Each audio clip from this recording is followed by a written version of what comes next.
welcome to Jessie Tree. We are so glad that you're here with us. We are Lautarlife. My name is Ann, and I am going to start the Jessie Tree Advent with you. I ordered a whole little pack. It came with ornaments for each day, all the way up to the 25th of Christmas, to Merry Christmas, to Jesus's birth. And we will be talking about that. So I hope every day that you join me for Advent. It came with this awesome, the Jesus Storybook Bible. It also, for adults, you have the adult, same thing, Advent Jessie Tree. It comes in many different ways. Our church just did, Stephanie Freeland, one of the women's ministry leaders, she had everybody make a craft, so each person would make 24 of one item, and they brought it in. So like one person would make 24 ornaments for the apple. Linda Buckles, she made this beautiful apple with the snake coming up around it, and so that every day that we could talk about Advent. So each lady would make one of every item, and then we did a swap. So each lady would end up with one ornament from the swap. It was really cool, and it's a neat way to look at Advent up until Christmas.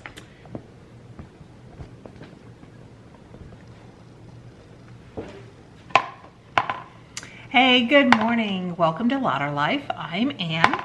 And today we're starting our Advent calendar. Now we're running a little late because today is December 9th. So that means we're on the 9th day. So ours starts from the beginning, from day 1. And so what I think I'll do for a couple days is I'm gonna do 3. So today I'm gonna do day 1, 2, and day 3. Okay, so day 1 is the story and the song. Day 2 is the beginning, a perfect home, Genesis 1 and 2. And day 3 is the terrible lie, Genesis 3. Okay, so this is from the Jessie Tree, the Advent, the Jessie Tree, the Storybook Bible. And I'm so excited to share this with you because this is the first time that I've ever gone through the whole Jessie Tree. So join me as we go along. So today we're going to do, of course, day 1, day 2, and day 3.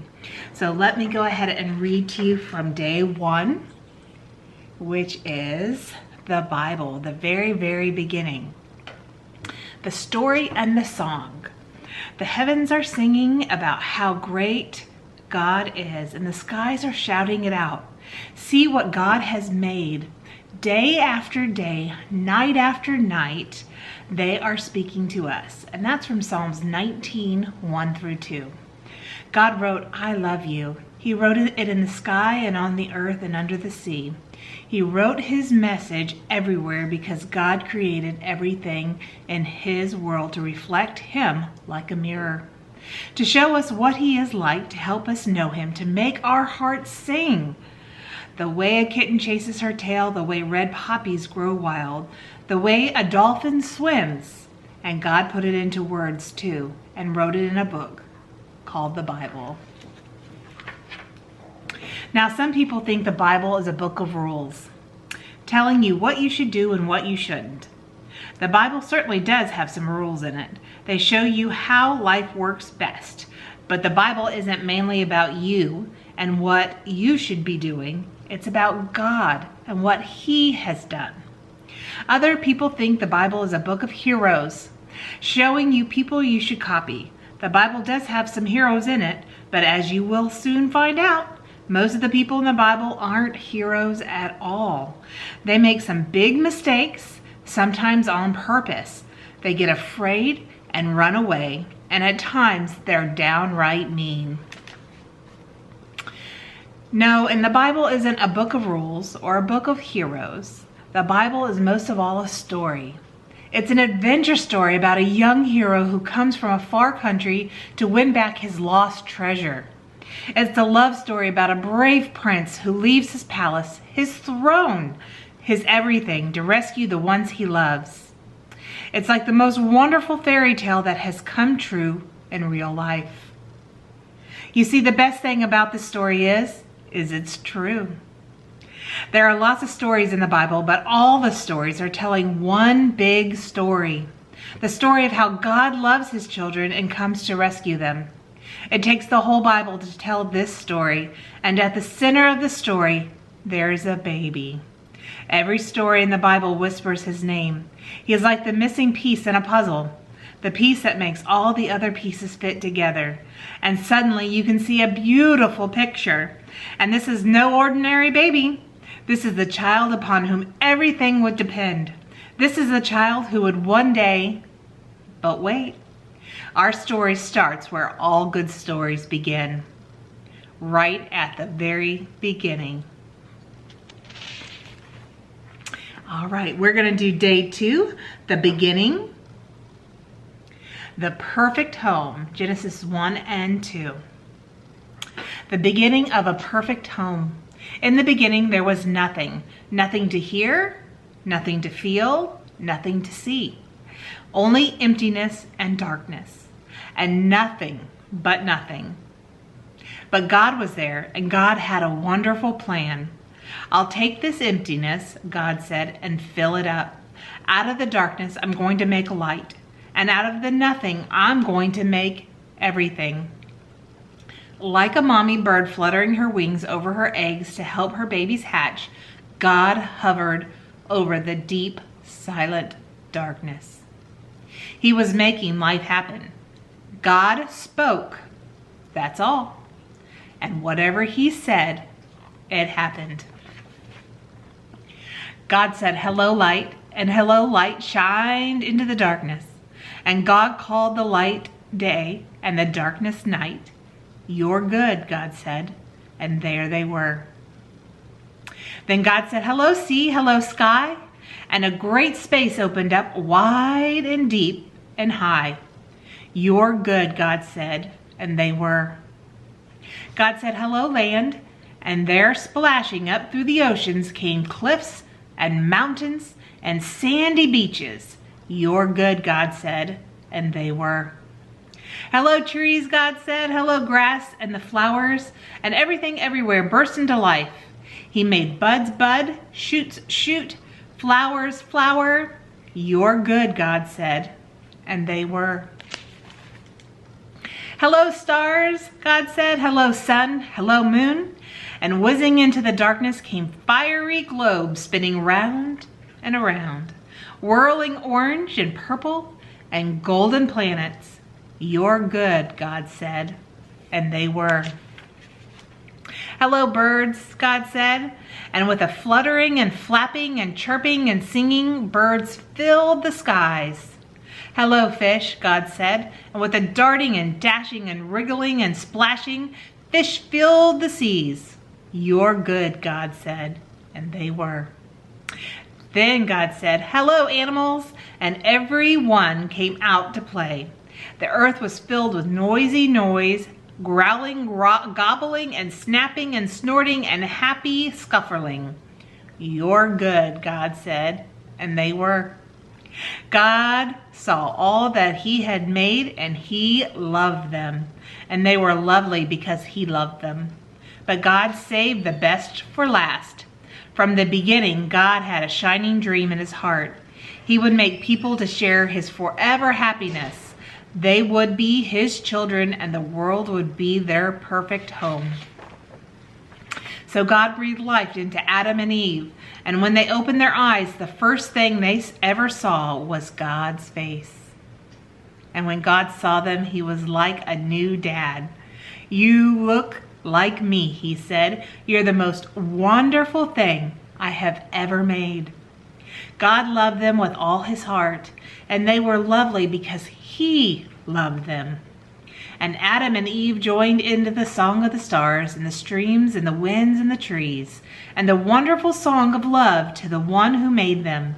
Their hearts were filled with happiness, and nothing ever made them sad or lonely or sick or afraid. God looked at everything he had made. "Perfect," he said, and it was. But all the stars and the mountains and the oceans and the galaxies and everything were nothing compared to how much God loved his children. He would move heaven and earth to be near them, always. Whatever happened, whatever it cost him, he would always love them. And so it was that the wonderful love story began. All right, so we're gonna go on to day 3, which is the terrible lie. And here's our ornament for the terrible lie. Isn't that gorgeous? Sweet little red apple. All right, the terrible lie. Adam and Eve lose everything from Genesis 3. Adam and Eve lived happily together in their beautiful new home, and everything was perfect for a while, until the day when everything went wrong. God had a terrible enemy. His name was Satan. Satan had once been the most beautiful angel, but he didn't want to just be an angel. He wanted to be God. He grew proud and evil and full of hate, and God had to send him out of heaven. Satan was seething with anger and looking for a way to hurt God. He wanted to stop God's plan, stop the love story right there. So he disguised himself as a snake and waited in the garden. Now God had given Adam and Eve only one rule. Don't eat the fruit on that tree, God told them. Because if you do, you'll think you know everything. You'll stop trusting me, and then death and sadness and tears will come. You see, God knew if they ate the fruit, they would think they didn't need him. They would try to make themselves happy without him. But God knew there was no such thing as happiness without him, and life without him wouldn't be life at all. As soon as the snake saw his chance, he slithered slightly up to Eve. Does God really love you? The serpent whispered. If he does, why won't you eat the new, nice, juicy, delicious fruit? Poor you. Perhaps God doesn't want you to be happy. The snake's words hissed into her ears and sunk down into her heart like poison. Does God love me? Eve wondered. Suddenly she didn't know anymore. Just trust me, the serpent whispered. You don't need God. One small taste, that's all. You'll be happier than you could ever dream. Eve picked the fruit and ate some, and Adam ate some too. And a terrible lie came into the world. It would never leave. It would live in every human heart, whispering to every one of God's children, God doesn't love me. And it wasn't a dream, it was a nightmare. A dove flew from Adam's hand, a deer darted into a thicket. It was as if they were frightened by something. A chill was in the air and something strange was happening. They had always been naked, but now they felt naked and wrong. And they didn't want anyone to see them, so they hid. Later that evening, as God was taking his walk, he called to them, Children! Usually Adam and Eve loved to hear God's voice and would run to him, but this time they ran away from him and hid in the shadows. Where are you? God called. Hiding, Adam said. We're afraid of you. Did you eat the fruit I told you not to eat? God asked them. Adam said, Eve made me do it. What have you done? God asked. Eve said, the serpent made me do it, and terrible pain came into God's heart. His children hadn't just broken the one rule, they had broken God's heart. They had broken their wonderful relationship with him, and now he knew everything else would break. God's creation would start to unravel and come undone, and go wrong. From now on, everything would die, even though it was all supposed to last forever. You see, sin had come into God's perfect world, and it would never leave. God's children would always be running away from him and hiding in the dark. Their hearts would break now and never work properly again. God couldn't let his children live forever, not in such pain, not without him. There was only one way to protect them. You will have to leave the garden now, God told his children, his eyes filling with tears. This is no longer your true home. It's not the place for you anymore. Garden. God made clothes for his children to cover them. He gently clothed them, and then he sent them away on a long, long journey. Out of the garden, out of their home. Well, in another story, it would all be over, and that would have been the end. But not in this story. God loves his children too much to let the story end there. Even though he knew he would suffer, God had a plan, a magnificent dream. One day he would get his children back. One day he would make the world their perfect home again. And one day he would wipe away every tear from their eyes. You see, no matter what, in spite of everything, God would love his children with a never stopping, never giving up, unbreaking, always and forever love. And though they would forget him and run from him, deep in their hearts, God's children would miss him always and long for him. Lost children yearning for their home. Before they left the garden, God whispered a promise to Adam and Eve. It will not always be so. I will come to rescue you, and when I do, I'm going to do battle against the snake. I'll get rid of the sin and the darkness and the sadness you let in here. I'm coming back for you. And he would one day. God himself would come. Wow, what a story. So tomorrow we're going to do day 4, 5, and 6. And I'm looking forward to sharing this Advent calendar with you. So stay with me while I hang these nice ornaments on this Advent tree. Day 1, the story and the song, all about the Bible. We'll put that forward. And day 2,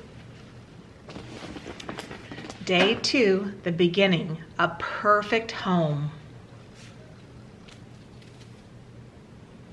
Day 3, the terrible lie that changed everything.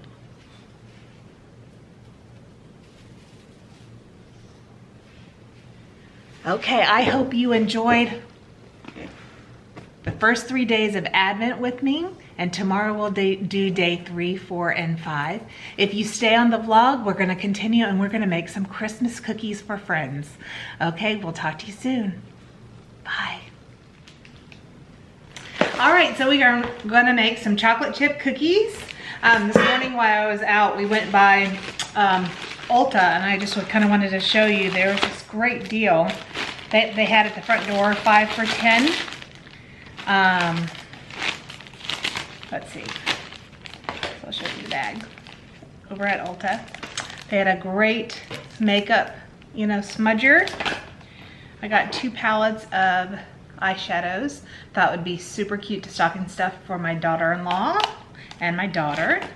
And then I did the same thing with the cooling gel under eye mask. So right now that they're having that special, it's right by the front door. And what a cute deal. I mean, my daughter and daughter-in-law are gonna love those. All right, so let's get baking. We're gonna make some simple chocolate chip cookies. I think the secret is just using like real butter. I think that's the difference. Like when I make them, I find like when I make them with other butter, like margarine, that they're just not as good. All right, so I'm gonna turn the oven on, 350. All right, I got all my recipe. Sugar. I'm gonna use yummy Ghirardelli chocolate. Yum, yum, yum. All right, so I forget where I got this recipe, but this is how I wrote it down. And I've kept it for years. It's been used, it has like gook on it, and so I'll cover the gook. And anyway, it's a great recipe, and it's one that I use over and over and over again. And I often get requests for it, so anyway, I'm glad to share it with you. So we're gonna start out with all our sugars, all our dry, into one. And so we need 3/4 cup sugar. Okay. 3/4 cup brown sugar.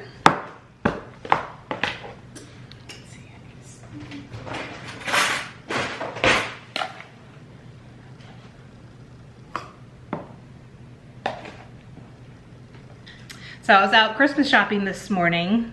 I just feel like I'm like so far behind with Christmas shopping.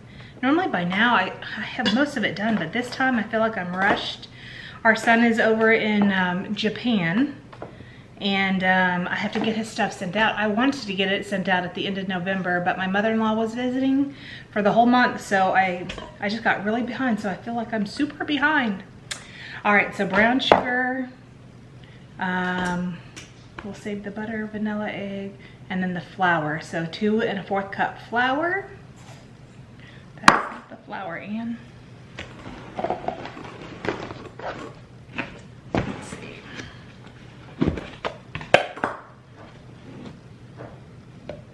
Are you guys all caught up on your shopping? Or are you guys behind? I think also with COVID, it makes it harder to go shopping of any kind.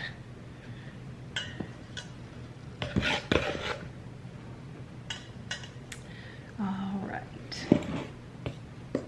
So, baking soda, I think soda. Let's see, how much do we need? This is gonna be way too much. 1 teaspoon. That's a tablespoon. I need a teaspoon.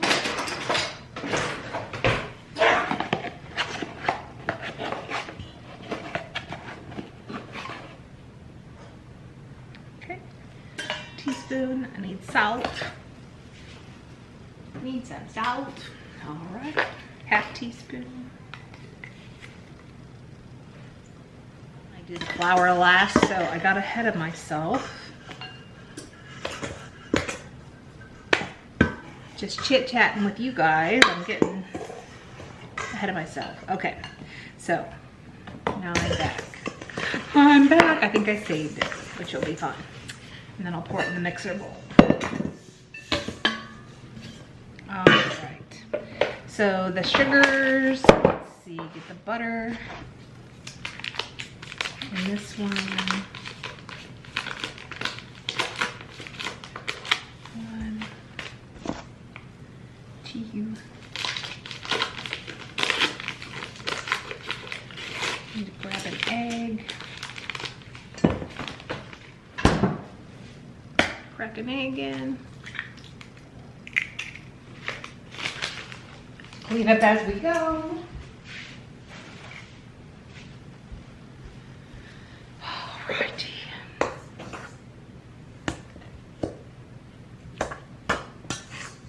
Right in the mixer. Turn you guys over so you can see. And then tomorrow we're gonna make more chocolate chip cookies. A friend of ours, we call her Granny Pat, she has nut allergies. So we found these awesome Toll House, and they're allergen free.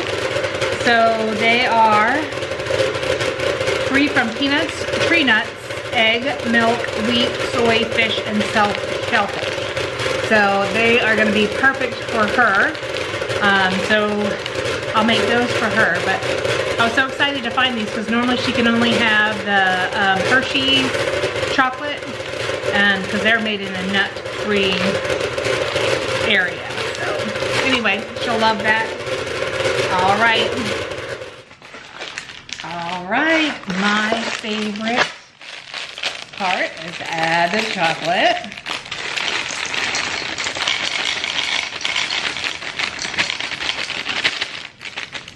No measuring on that one. It doesn't matter how much they ask for. The whole bag is best.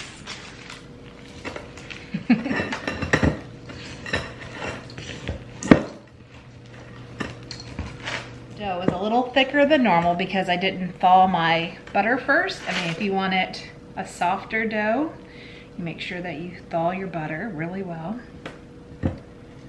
And I did not do that. Make a little dough. Let me show you.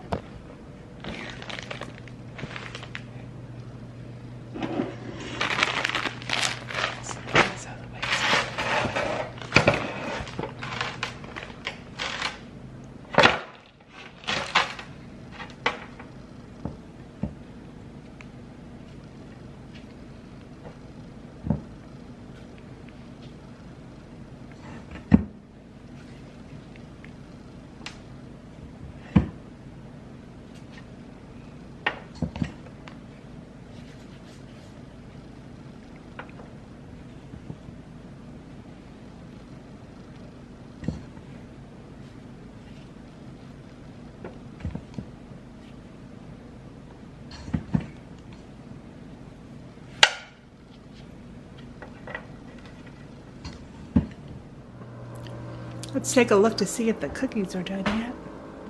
Not yet. They smell so good. If you had smell-o-vision, they smell delicious. Looks like they're ready. I'll pull them out. Delicious. Put the other one right on top of the stove. And there we go, the best cookies around. Thank you for joining me for Vlogmas number 9. I'm hoping after I say that 24 times that maybe I'll get it right, because I seem to flub it every time. So Vlogmas number 9. I hope that you enjoyed that. We'll see you tomorrow for our devotion first, and then a little bit that's happening for Christmas around the house. We'll talk to you soon. Bye.